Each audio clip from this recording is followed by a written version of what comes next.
It's been called the most accurate workplace comedy ever made. A film that bombed at the box office, but became a cultural phenomenon that predicted our modern work nightmare. A movie so brutally honest about corporate life that some companies actually banned employees from watching it. Office Space. For millions of workers trapped in cubicle hell, this tale of rebellion against corporate monotony isn't just entertainment, it's a survival guide.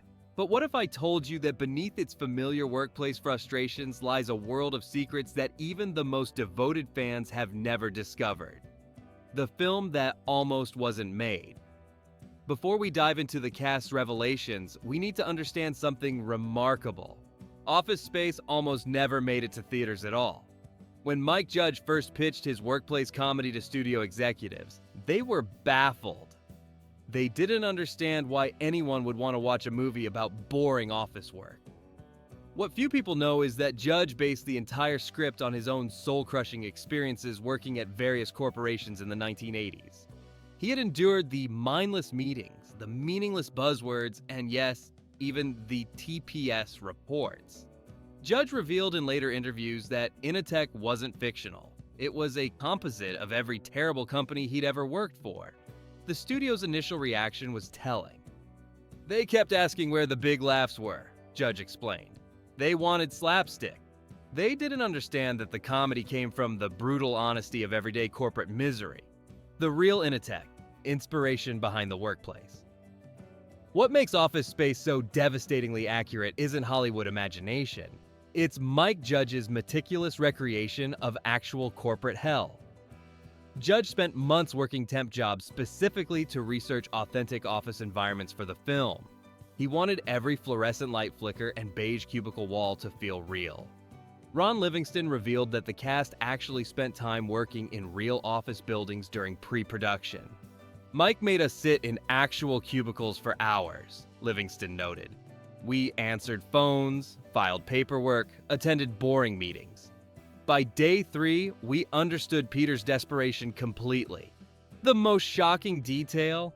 Judge based the character of Bill Lumberg on not one, but 3 different real bosses he'd encountered. Each contributed a specific trait: the monotone voice, the awkward small talk, the passive-aggressive management style. I wanted to create the ultimate terrible boss, Judge explained. So I combined the worst qualities from multiple people I'd actually worked for. Milton. More than comic relief. Stephen Root's portrayal of Milton Wadams contains depths that most viewers completely miss on first viewing. What appears to be simple comic relief is actually the film's most tragic character study. Root revealed that he created an extensive backstory for Milton that goes far beyond his famous mumbling and stapler obsession. Milton represents every overlooked employee who's been systematically dehumanized by corporate bureaucracy, Root explained in a rare interview about the character. The actor spent weeks perfecting Milton's distinctive speaking pattern, which wasn't random mumbling but carefully crafted speech reflecting decades of being ignored and dismissed. Perhaps most fascinating is Root's revelation about the red stapler. It wasn't originally red in the script. The prop department painted it that specific shade because Root suggested Milton would have customized it as his one small rebellion against corporate uniformity. That stapler represents Milton's last connection to his individual identity, Root noted. When they take it away, they take away the final piece of who he used to be. Ron Livingston's Peter Gibbons, the everyman hero. Ron Livingston's approach to playing Peter Gibbons was far more methodical than most viewers realize. The actor revealed that he created 2 distinct versions of the character, the pre-hypnosis Peter and the liberated Peter, with completely different physical mannerisms and vocal patterns. Before the hypnosis, I kept my shoulders hunched, my voice monotone, my movements restricted, Livingston explained. I was physically embodying what corporate life does to your soul. After the session, everything about Peter's posture and energy changes, even though most viewers don't consciously notice it. The transformation scene wasn't just about Peter caring less about work. Livingston revealed it represented something deeper, a generational awakening about what actually matters in life. Peter realizes that climbing the corporate ladder leads nowhere meaningful, the actor noted. His rebellion isn't just against his job, it's against an entire system designed to crush human creativity and joy. Many of Peter's most memorable lines were actually improvised by Livingston, who drew from his own experiences with soul-crushing day jobs before his acting career took off. Jennifer Aniston's waitress rebellion. Jennifer Aniston's Joanna represents more than just Peter's love interest. She's fighting her own corporate battle in the service industry. Aniston revealed that she drew heavily from her own pre-fame waitressing experiences to craft the character's frustration with Tchotchke's management. The flair scenes weren't exaggerated, Aniston explained. I worked at restaurants with similar policies. Management would constantly move the goalposts on what was considered enough enthusiasm. The actress noted that Joanna's rebellion against wearing mandatory flair parallels Peter's office revolt. What most fans don't realize is that several real restaurant chains complained about the film's portrayal after release. Some even changed their policies regarding employee flair requirements. Aniston's performance struck such a nerve because it exposed the absurdity of forcing artificial enthusiasm in service jobs, making Joanna's quiet rebellion as powerful as Peter's more obvious workplace revolt. The printer scene, cultural phenomenon. The infamous printer destruction scene has become one of cinema's most cathartic moments, but its creation was far more complex than fans realize. The cast revealed that filming the sequence required multiple identical printers and careful choreography to capture the raw anger authentically. We all took turns beating that printer, Ron Livingston admitted. By the third take, we were genuinely releasing our own workplace frustrations. The Guido Boys still playing during the scene wasn't originally planned. Judge added it during editing, and it transformed the moment into something transcendent. David Herman, who played Michael Bolton, noted that the scene tapped into something universal. Everyone who's ever worked in an office has wanted to destroy a piece of malfunctioning equipment, he explained. The printer became a symbol of technological frustration and workplace powerlessness. Years later, the scene inspired real workplace stress relief events where companies actually let employees destroy old equipment safely. Hidden messages. Most viewers miss Office Space contains layers of visual storytelling that most viewers never consciously notice. Mike Judge embedded subtle details throughout the film that reward careful observation and multiple viewings. Peter's wardrobe progression tells his entire character arc through clothing choices. In early scenes, Peter wears increasingly formal, restrictive clothing, costume designer Lisa Jensen revealed. After hypnosis, his clothes become more casual and comfortable, reflecting his internal liberation. The office lighting changes throughout the film, becoming progressively more oppressive as Peter's awareness grows. Judge used fluorescent flicker patterns to subconsciously increase viewer discomfort during corporate scenes. Even the background cubicle conversations were scripted to include authentic corporate jargon and meaningless buzzwords. Perhaps most cleverly, Judge placed visual references to prison throughout Initech. Barred windows, institutional colors, and confined spaces, suggesting that corporate employment is essentially white-collar incarceration. These details work subconsciously, making viewers feel trapped alongside the characters.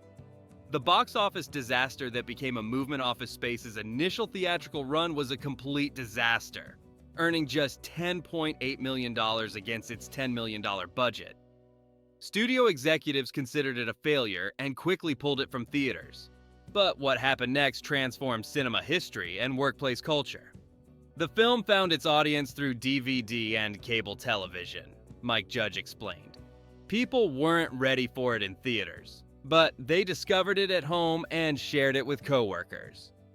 Comedy Central's repeated airings introduced the film to millions of frustrated office workers who felt seen and validated. The movie's influence extended beyond entertainment. Real companies began experiencing Office Space syndrome, employees quoting the film, requesting casual Fridays, and questioning corporate policies. Some businesses actually banned the movie from office computers, fearing it would inspire workplace rebellion. By 2005, Office Space had generated over $20 million in home video sales, proving that sometimes the most authentic stories need time to find their audience through word of mouth rather than marketing campaigns. The prophecy. How Office Space predicted remote work office space accidentally became one of cinema's most accurate predictions about the future of work. Mike Judge's critique of pointless meetings, micromanagement, and corporate bureaucracy feels even more relevant today than it did in 1999. "I was just making fun of the corporate culture I knew," Judge admitted years later. "I had no idea we were documenting problems that would only get worse." The film's themes of workplace, alienation, and questioning productivity theater directly predicted modern movements like quiet quitting and remote work advocacy.